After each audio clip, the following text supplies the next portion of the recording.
For most Minnesota kids, tomorrow is the first day back to class, but others started last week. Our state requires special permission for students to start school before Labor Day. So how much time do Minnesota kids spend in school? How do we compare? Good question.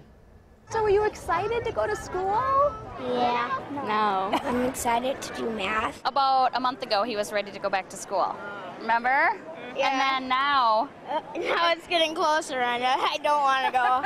Minnesota elementary schools have to instruct kids for 935 hours a year, and middle and high schools 1,020. If you consider a school day to be 6 hours, because lunch doesn't count, you're talking 156 days and 170 days. Remember, this is the minimum the state law requires. How long are our Minnesota kids going to school? So the average school year for Minnesota schools is around 174 days. Josh Collins is a spokesperson for the Minnesota Department of Education. Does a longer school year correlate to better student success?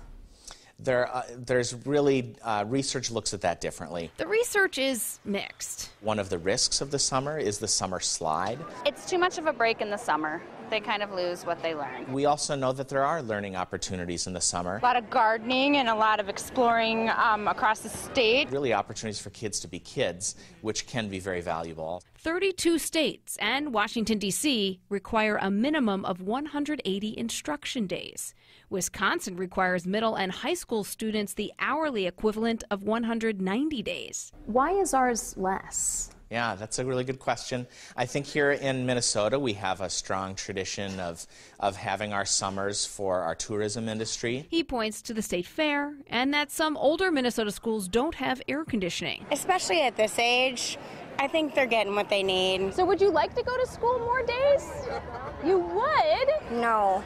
Yes. Heather Brown, Yes, they should. All day, every day. WCCO 4 News. If you have a good question for Heather, please email it by going to WCCO.com/links.